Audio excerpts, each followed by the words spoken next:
Hello guys, welcome back to my channel. I am Sagarika and I am back with some new tips and tricks for you. तो आज का video जो है ये बहुत ही ज़्यादा इन्फॉर्मेटिव होने वाला है क्योंकि मैं लिस्ट शेयर करने वाली हूँ फर्स्ट एड बॉक्स की। जब मैं ट्रैवल करती हूँ तो क्या क्या चीज़ें मैं रखती हूँ, कौन कौन सी मेडिसिन रखती हूँ, कौन कौन से इसेंशियल्स में रखती हूँ। ये वीडियो बहुत इंपॉर्टेंट है स्पेशली न्यू मॉम्स के लिए क्योंकि वो कंफ्यूज हो जाती है। मैं चाहती हूँ कि कोई भी बेबी को ट्रैवलिंग के दौरान कोई प्रॉब्लम ना आए और आपको भी कोई प्रॉब्लम नहीं आए, आप और बेबी दोनों कंफर्टेबल रहें, इसलिए मैंने ये वीडियो बनाई है।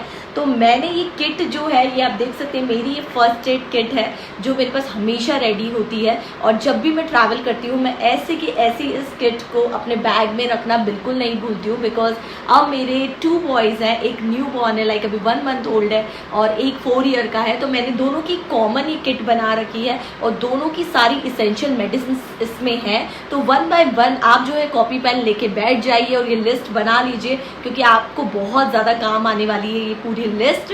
तो आइए शुरू करते हैं वीडियो को। First aid kits for newborn and toddlers. Okay, तो ये सारी जो मैं मेडिसिन बताने वाली हूँ ये मेरे पीडियाट्रिशियन ने मेरे बच्चों के लिए सजेस्ट की है, लेकिन आप कोई भी मेडिसिन अपने बच्चों को देने के पहले एक बार अपने पीडियाट्रिशियन से ज़रूर कंसल्ट कर लीजिए। ये जनरल मेडिसिन हैं जो हर बच्चों को दी जाती है, लेकिन कुछ बच्चे से एलर्जिक हो सकते हैं। तो बिना डॉक्टर से कंसल्ट किए आप ये सारी मेडिसिन अपने बच्चों को ना दें और उसकी क्वान्टिटी भी एक बार पूछ लीजिए कि आपके बच्चे को आपको कितनी मेडिसिन देनी है।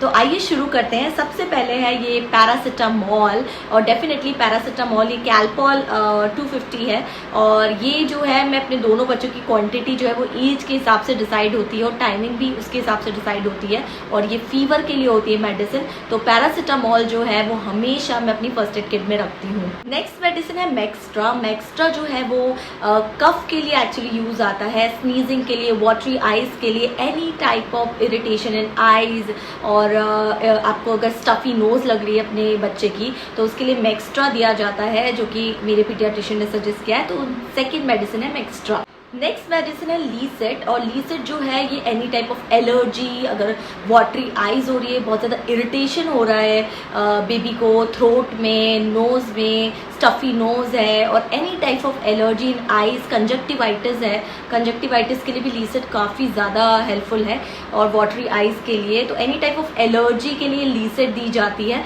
So this is very good for allergy. And ये तो बहुत ही ज़्यादा कॉमन मेडिसिन है फॉर वॉमिटिंग, दैट इज़ ऑन्डेम और बच्चों को ऑन्डेम दी जाती है फॉर वॉमिटिंग और any kind of nausea, discomfort. अगर आपको बेबी को लग रहा है बार बार दूध स्पिट कर रहा है, फिर खाना स्पिट कर रहा है, तो ऑन्डेम आप इसे दे सकते हैं। नेक्स्ट है साइक्लोपाम एंड साइक्लोपाम है गैस के लिए, ब्लोटिंग के लिए, एब्डोमिनल पेन के लिए, स्टमक एक के लिए, any type of stomach problem जो है ये सॉल्व करता है साइक्लोपाम। और पेट दर्द बच्चों को ऑफनली हो जाता है, कई बार गलत चीज़ें खाने में आ जाती हैं, तो Cyclopam is really good for that. Next medicine जो कि बहुत कॉमन है दैट इज कॉलिक एड और ये न्यू बॉर्न को दी जाती है, फ्यू ड्रॉप्स ऑफ इट, जो कि रिलीव करती है कॉलिक पेन को।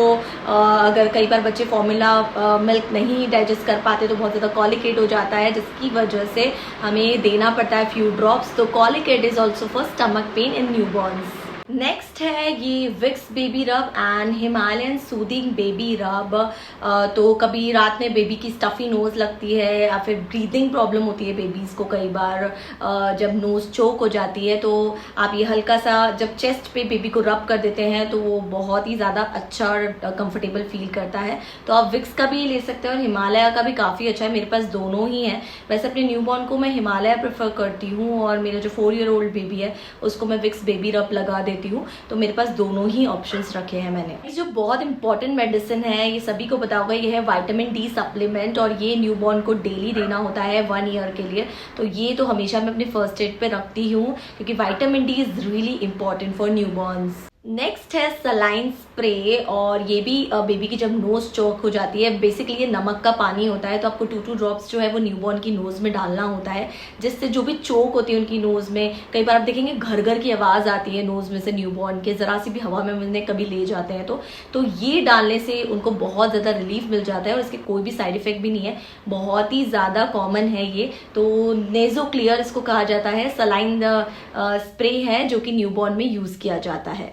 नेक्स्ट है कि हिमालय नेक्स्ट है ये हिमालय का बेबी टमी रोल ऑन। और आप सभी को पता होगा कई बार हम लोग दवाई देना अवॉइड करते हैं बेबी को, हम लोग सोचते हैं कुछ नेचुरल तरीकों से अगर उसका पेट दर्द कम हो जाए तो बेटर है। तो ये रोल ऑन जो है वो आपको नेवल के नीचे लगाना है बेबी के, और ये कई बार जो है स्टमक के लिए काफ़ी ज़्यादा अच्छा है, पेन रिलीवर है अच्छा। तो इन्फेंट में भी आप ये से यूज़ कर सकते हैं। तो पहले मैं ये रोल ऑन लगाती हूँ और फिर उससे प्रॉब्लम सॉल्व नहीं होती, देन मैं उसको मेडिसिन देती हूँ ओरल वाली। तो पहले मेरा ये ट्राई रहता है। तो this is tummy roll on for stomach ache in babies. Next है ये पोविजॉन आयोडीन ऑइंटमेंट। और ये तो वुंड और इंजुरी कभी हो जाए, यू नेवर नो, हम लोग जब ट्रैवल करते हैं तो बहुत सारे सर्कमस्टेंसेस कभी भी कहीं भी आ सकते हैं, हर चीज़ के लिए हमें प्रिपेयर रहना चाहिए। तो कोई भी इंजुरी, वुंड या कुछ भी लाइक आपको लगे, कोई भी किसी भी टाइप की चोट लग जाए बच्चे को खेलते खेलते, तो आप इसे लगा सकते हैं। ये ट्यूब बहुत ज़्यादा सेफ है और बहुत जल्दी जो है हील कर देती है किसी भी वुंड और इंजुरी को।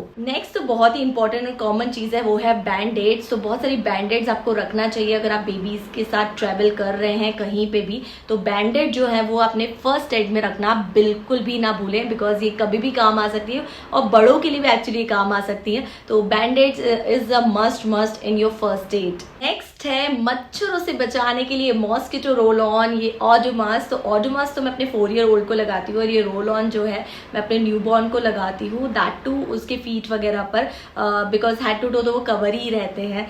लेकिन स्टिल अभी मच्छर का बहुत ज़्यादा सीन, अभी तो रेनी सीजन चल रहा है एक्चुअली, तो मच्छर तो बहुत ज़्यादा हो गए हैं। तो मॉस्किटो से सेव करना बहुत ज़्यादा ज़रूरी है अपने बच्चों को। तो ये तो मस्ट है फर्स्ट एड में। So Odomos and mosquito roll on. और आप चाहे तो स्टिकर्स भी आते हैं न्यूबॉर्न्स के लिए, जिसमें आप लगा सकते हैं, उनके कपड़ों पर स्टिक कर सकते हैं, वो भी काफ़ी अच्छे होते हैं। तो वो भी आप अपने फर्स्ट एड में रख सकते हैं। नेक्स्ट जो इम्पॉर्टेंट चीज़ है वो है थर्मोमीटर, जो कि फर्स्ट एड के लिए बहुत ज़्यादा ज़रूरी है।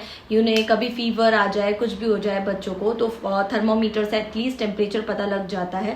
तो thermometer is also must in your first aid. तो अगर आप अभी रिसेंटली मम्मी बनी होगी तो आपको पता होगा कि न्यू बॉर्न के नेल्स कितनी जल्दी बढ़ जाते हैं। अगर हम 3-4 दिन के ट्रिप पे भी जा रहे हैं तो वो स्क्रैच कर लेते हैं अपने फेस को और सब दूर। तो कई बार बहुत इंपॉर्टेंट हो जाता है कि उनके नेल्स हम काट दें। तो मैं ये नेल क्लिपर भी हमेशा अपने पास रखती हूँ, जिससे मुझे जब भी ज़रूरत पड़े मैं नेल्स अपने न्यूबॉर्न के कट कर सकूँ। बहुत ज़्यादा लंबी है, क्विकली मैं आपको बता देती हूँ। नेक्स्ट है hand sanitiser to maintain hygiene. तो अगर आप न्यूबॉर्न के साथ जा रहे हैं तो आपको बहुत ज़रूरी है कि सैनिटाइजर आपके फर्स्ट एड में हमेशा रहे। एंड नेक्स्ट है कोकोनट ऑयल। ये मेरा बहुत ही ज़्यादा गो टू चीज़ है, बिकॉज कोकोनट ऑयल जो है ये मल्टीपर्पज़ काम करता है फॉर डायपर रैश ऑल्सो, किसी भी टाइप की वुंड, इंजुरी, कुछ भी स्क्रैच भी हो तो कोकोनट ऑयल बहुत ज़्यादा काम आता है। तो मैं छोटी सी बॉटल हमेशा अपने फर्स्ट एड में रखती हूँ। नेक्स्ट है कैंडिड पाउडर। तो कैंडिड पाउडर भी लाइक किसी भी टाइप की स्किन एलर्जी, इचीनेस या फिर डायपर रैश कुछ भी हो तो कैंडिड पाउडर बहुत काम आता है। वैसे ये 2 ईयर ओल्ड से बड़े बच्चों को यूज़ करना चाहिए, कई बार न्यूबॉर्न को सूट नहीं करता, तो आई वुड नॉट सजेस्ट कि आप इसे न्यूबॉर्न पे यूज़ करें, लेकिन 4 ईयर ओल्ड के लिए मेरे को ये बहुत ज़्यादा काम आता है। नेक्स्ट है ये सॉली वैक्स। एक्चुअली कई बार ईयर पेन हो जाता है ये रेनी सीजन में बच्चों को, तो ये सॉली वैक्स से बहुत ज़्यादा रिलीफ लगता है और ये नेचुरल है, इसका कोई भी साइड इफेक्ट नहीं है। तो सॉली वैक्स आपको जस्ट 4 ड्रॉप्स डालनी है अपने बेबी के ईयर्स में, और कोई भी टाइप का ईयर पेन हो या फिर कोई भी डिस्कम्फर्ट हो तो सॉली वैक्स से बहुत अच्छी तरीके से रिलीव हो सकता है। And now next is sunscreen. Yes, मैं सनस्क्रीन भी हमेशा अपने फर्स्ट एड में रखती हूँ, बिकॉज सन के भी बहुत ज़्यादा हार्म करता है अपने बेबी की स्किन को। तो ये मामा अर्थ का मिनरल बेस्ड सनस्क्रीन है, मेरे पास रोल ऑन भी है एक सनस्क्रीन का जो कि मैं यूज़ करती हूँ। तो बेबीज़ को भी कई बार हमें सनस्क्रीन लगाना बहुत ज़्यादा ज़रूरी हो जाता है, जिससे उनकी स्किन इरिटेट ना करे, कुछ सनरेज उन्हें हार्म ना करे। जैसे गोवा जैसी जगह हम जब जाते हैं घूमने जहाँ पे इतनी ज़्यादा सनलाइट होती है तो सनस्क्रीन बहुत ज़्यादा मैंडेटरी हो जाता है बच्चों के लिए भी। नेक्स्ट जो चीज़ मैंने रखी है वो है स्टरलाइज कॉटन्स। तो कॉटन बहुत सारी आपको रखनी है सॉफ्ट वाली बेबी के लिए। तो ये स्टरलाइज कॉटन है मेडिकेटेड, जो कि आपको कभी भी काम आ सकती है। देन आप गॉज रख लीजिए साथ में। अभी तो मेरे पास गॉज नहीं है, लेकिन वो भी आप अपनी लिस्ट में ऐड कर लीजिए क्योंकि गॉज भी कई बार काम आ सकता है। देन मैंने एक्स्ट्रा ड्रॉपर रखा हुआ है मेरे न्यूबॉर्न के लिए, क्योंकि पैरासिटामोल जैसी दवाई है वो कॉमन है दोनों के लिए। तो जो बेबी है उसको मैं ड्रॉपर से देती हूँ और जो इवान है उसे ml के हिसाब से मैं मेजर करके दे देती हूँ कभी। तो लाइक इस चीज़ों के लिए एक्स्ट्रा ड्रॉपर रखना भी बहुत ज़्यादा ज़रूरी हो जाता है, because I have 2 baby babies, आप अपनी लाइक कंफर्ट के हिसाब से चीजें जो है वो चेंज कर सकते हैं। एंड कुछ और चीजें आप अपनी लिस्ट में ऐड कर लीजिए, जैसे कि वॉलेज करके ORS आता है फॉर लूज मोशन, तो वो भी आप अपनी लिस्ट में ऐड कर लीजिए। आप देख सकते हैं ये है। देन इकोनॉम आती है, प्रोबायोटिक्स है like for loose motion only, तो वो भी आप ऐड कर लीजिए अपनी लिस्ट में, बिकॉज लूज मोशन की प्रॉब्लम भी कई बार बेबीज को हो जाती है जब पानी चेंज होता है, जब हम बाहर जाते हैं, ट्रैवल करते हैं, तो ये भी बहुत इंपॉर्टेंट है दोनों। सो ये दोनों चीजें भी आप अपनी लिस्ट में जरूर ऐड कर लीजिए।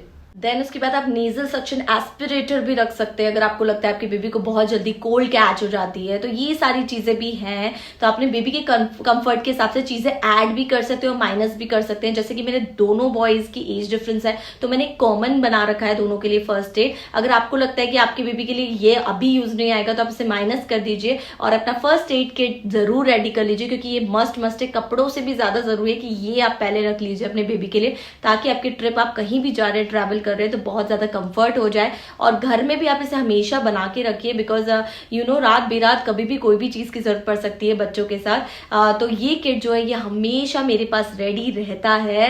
वन मोर टिप जो मैं आप सभी को देना चाहूंगी फॉर फर्स्ट एड, तो जब भी आप कोई भी मेडिसिन अपने बच्चों के लिए खरीदे फॉर फर्स्ट एड किट, तो छोटी छोटी खरीदिए बॉटल्स, क्योंकि ट्रैवल के लिए काफी ईजी हो जाएगा। अगर आप ज्यादा बड़ी बड़ी बॉटल्स ले लेंगे किसी भी चीज की, तो वो थोड़ा सा आपके लिए हैजल हो सकता है अपने बैग में रखने के लिए, और बहुत सारी स्पेस भी ले लेगा आपके बैग में। तो आप देख सकते हैं ये मेरा छोटा सा बैग है, इसमें सारी चीजें बहुत अच्छे से आ गई है और ये ज्यादा स्पेस भी नहीं लेता बैग में।